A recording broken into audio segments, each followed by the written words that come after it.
to the next one from Linde, looking at their refueling stations. The presenter is Thomas Schaefer. He's Global Market and Business Development Manager in the Hydrogen Fuel Tech department or a subsidiary of Linde.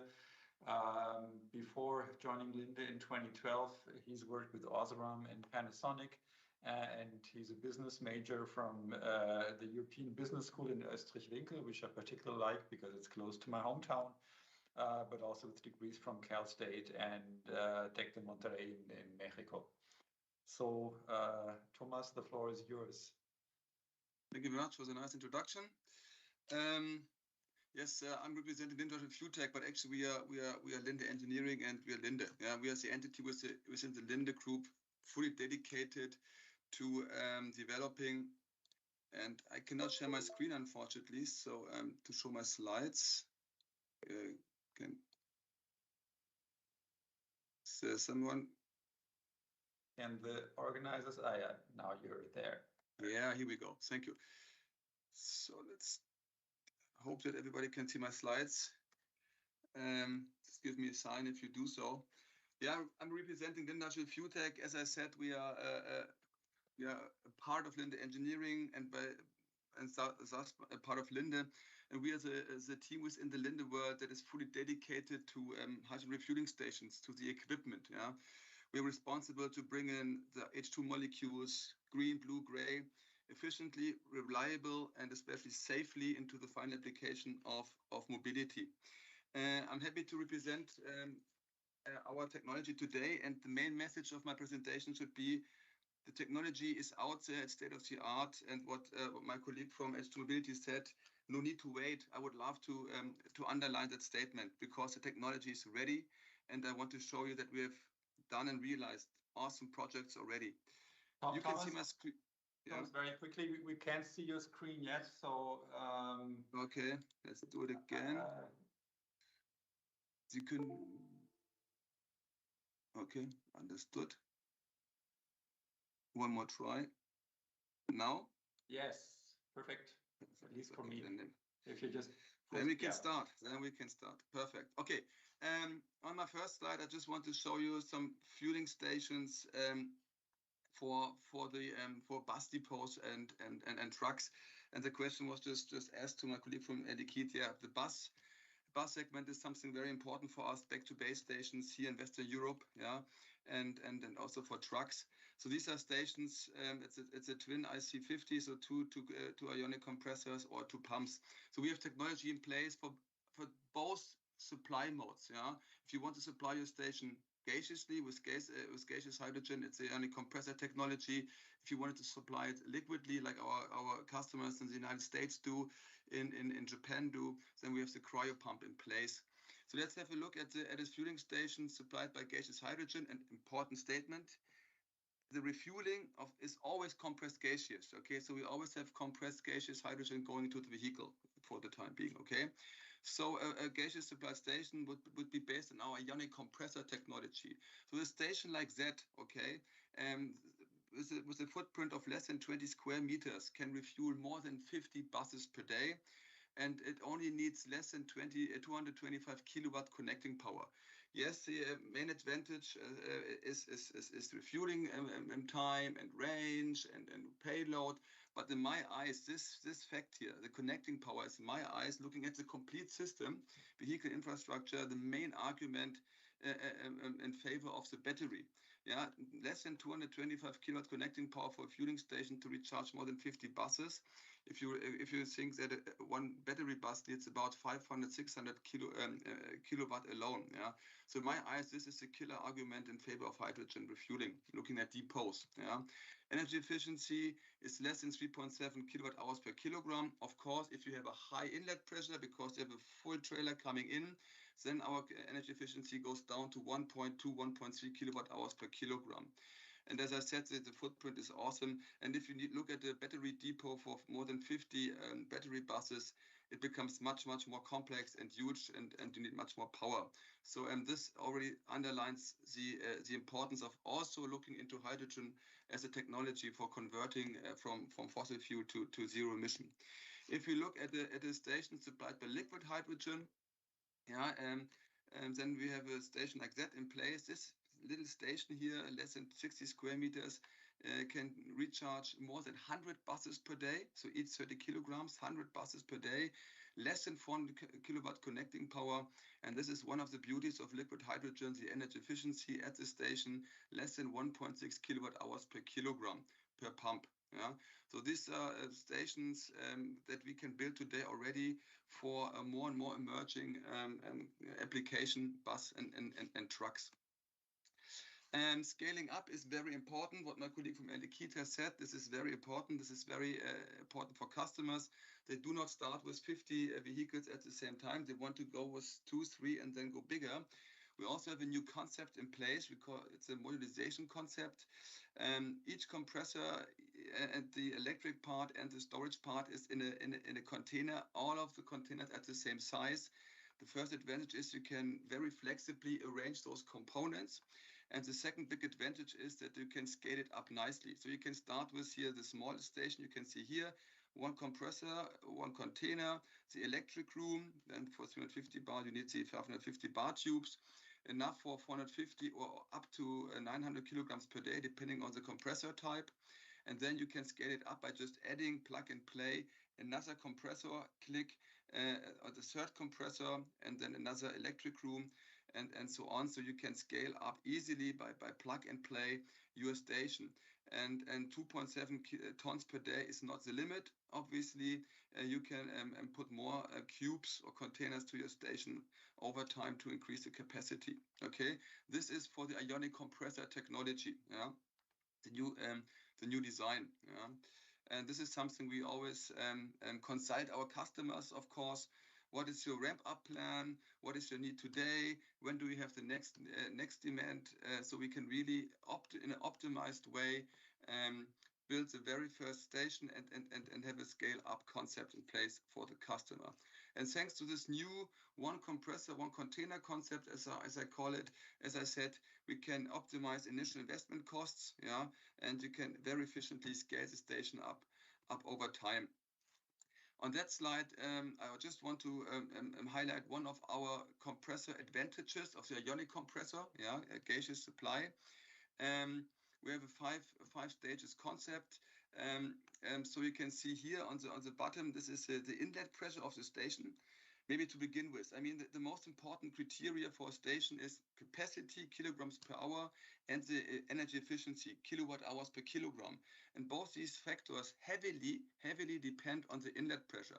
So whenever you compare competing values, you need to ask at what inlet pressure has this been taken, okay? Inlet pressure on the bottom, more than 200 bar is a full trailer. If the trailer gets empty, we move to the left, okay? Right here, this is the energy efficiency, and this is this is the capacity, energy efficiency. The yellow line shows our capacity, and this is the first advantage.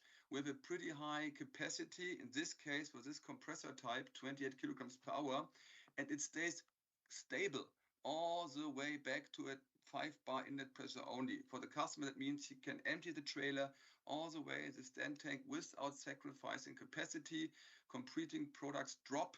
Yeah, whenever you reach a certain threshold, we stay stable and high during a very broad range of inlet pressure. And the black line shows you that we are capable of making use of different inlet pressures, okay? A full trailer, 200 bar, we are super energy efficient, 1.1 kilowatt hours per kilogram. If the trailer gets empty, we stay stable in capacity, but we get a little bit worse in the energy efficiency. This is just to make a statement about our technology. Okay, in a nutshell, as I said, very high energy efficiency at high inlet pressures, and we have a very broad inlet pressure level where we have very high and constant capacity. I wanted to show you that this is not just talking what we are doing, we are already realizing it, and maybe it's worthwhile mentioning that we have built more than 200 stations by now, worldwide, which we are very proud of. And out of these 200 stations, we never ever had an incident in a running station. So we are absolutely the benchmark for safety. And now I want to show you a couple of highlights that we have built just recently, in the last 1, 2, or 3 years. What you can see here is a station in Aberdeen. It's a twin station with 2 compressors for both garbage trucks and buses. And this is something I want to highlight. Reliability was already mentioned in the session before. And we are very proud to have one of Europe's most reliable fueling stations out there, 99.5% availability, and actually was awarded by High Transit as one of the, as I said, most reliable stations that we have in Europe. And this 99.5% availability is for 150,000 kilograms dispensed. Yeah, so we know what we are doing, and we know that our stations are running, and because we have the experience, and this is showing it.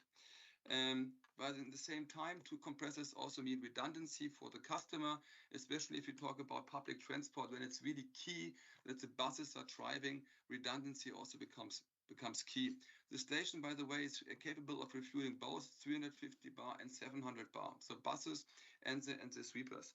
We always advise our customers to think of both fueling lines, so you have more flexibility at your stations. We have built many stations for both 350 and 700 bar refueling. We've built many solely for 350 bar and many solely for 700 bar. But the more tricky thing, and I think better for the flexibility, is a combination of both. Let's look into some further concrete projects that we have done. This is now we have actually 3 segments we're looking in. The first is public transport and buses. This is this one. The second one is heavy duty trucks. And the third one are network stations, are stuff that Edge Mobility is dealing with. But let's look into the public transport. These are 3 stations. We have built more than 15 worldwide already, but these are the 3 highlights because they are the most recent one. At the very left, it's the fueling station in Wiesbaden at Eswe for the Public Transport Authority. It is gaseous supplied actually with green hydrogen coming from the Energiepark Mainz. And you can refuel 8 buses in 8 hours, so you have a pretty tight refueling window, 350 bar obviously. Then here in the middle, this is the fueling station that we've built and opened just lately for Europe's largest fleet of fuel cell buses. Here we can refuel more than 20 buses per day, 10 buses back to back, so also a very powerful fueling station. By the way, the fueling station, everything apart from the dispenser has built indoor, so this is also feasible and doable. And on the right-hand side, it's a station in Malaysia. I've picked this one to show you because, yes, it's the first one in Southeast Asia, but it's also a station for both 350 bar for the buses and also for 700 bar passenger cars. So the operator has the flexibility to refuel different vehicles, and by doing so increase the traffic on the station, and by doing so getting down the cost of hydrogen dispensed. And the third thing is the station has an integrated on-site electrolyzer, so you can actually produce the green molecule on-site and supplying your fueling station. Okay, these are just 3 highlights out of the public transport sector that we have done. The second segment we're looking into is heavy duty and trucks. A very important segment, however, a segment that is, it is developing. It's difficult to develop these days, but I think there are great efforts taking place. So we'll see more dynamic very soon. We have opened the very first heavy duty fueling station in Korea for Hyundai, for trucks and also commercial vehicles such as garbage trucks. Yeah. This is a station we are super proud of. Just opened a couple of months ago in Austria in Völs. This is, we claim it, that's Europe's most powerful truck fueling station. And we can refuel more than 10 trucks back to back in 3 hours, and each truck 40 kilograms. Yeah. So this is very good. And what is also important to mention from my end, this is based on the new CEP AMAP protocol. We as Linde, we promote this AMAP protocol from the CEP. Why? Because in our eyes, it has the best ratio speed versus costs. Okay, the refueling speed versus costs, and this is why we love to see this AMAP fueling protocol in place. By the way, the same customer also produces on-site the green hydrogen. We have sold the fueling station and the trailer filling station, so you can supply the station with green hydrogen, to making the mobility stories round and sound, but also fill trailers and bring the molecules to third parties. The third segment is network. So as I said, mobility is busy in that one. Some very highlights. Let's start with the very left. This is already, I think, showing here in Western Europe that refueling passenger cars is not dead. It is just a question of time in our eyes. So the United States, California, to be more precise, is big if it comes to passenger car refueling. This station here for our customer, First Element, can recharge. It's based on liquid hydrogen, by the way. Liquid hydrogen, California is swimming in liquid hydrogen, and you have a higher capacity with liquid hydrogen. Our pumps can do 100 kilograms per hour. So at this station, you can refuel 4 cars at the same time. So parallel refueling of 4 passenger cars. And this customer refuels 80, 90 cars per day. This is something we can only dream of here in Germany, but in the United States, the passenger cars is more the focus. Here in the middle, it's a network station in South Korea, both for 700 bar passenger cars and 700 bar bus refueling. In Korea and Japan, also the buses run on 700 bar. So this is what we have done just this year. And on the right-hand side here in Venice, this is, I think, this is a typical European network station, I would say. 700 bar passenger car refueling and 350 bar bus refueling. All right. And sorry, I forgot another one. Of course, the last segment is more like a special thing, okay, I would say. It is here on the left-hand side, the trains, definitely to mention. And here's another first of its kind station built by us, built by Linde. You probably have heard of that in Bremervörde, where we've built the world's very first station for passenger cars. So almost 2 tons per day refueled into 14 passenger trains. And of course, not to forget the forklifts. Yeah? And this is a station built in Düsseldorf for Daimler. And you can refuel both the forklifts, 350 bar, and as well 700 bar passenger cars. Again, flexibility. So you have more hydrogen to be dispensed. And the station is super flexible. The dispenser for the forklift is inside the production, yeah? And the refueling point for the passenger cars is outside in the facility. This is, of course, also something we are looking into. Okay, I hope I could underline the fact there's no need to wait. The technology is out there, at least at the infrastructure side, and happy to kick off some projects. Thank you. Thank you so much, Thomas, for the excellent overview.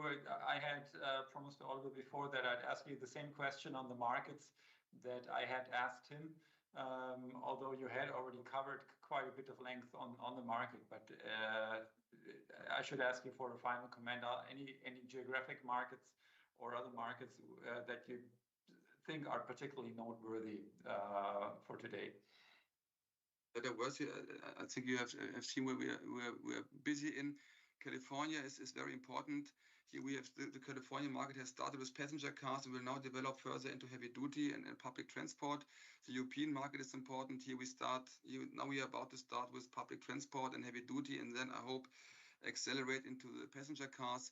And in Asia, so Korea, Japan, very important markets to us where we have started also. Japan started with the passenger cars and now going into public transport and heavy duty. In Korea, I think it happens all at the same time. And China is important, but this is more difficult to get a clear picture of how things develop. All right. Well, thank you very much again.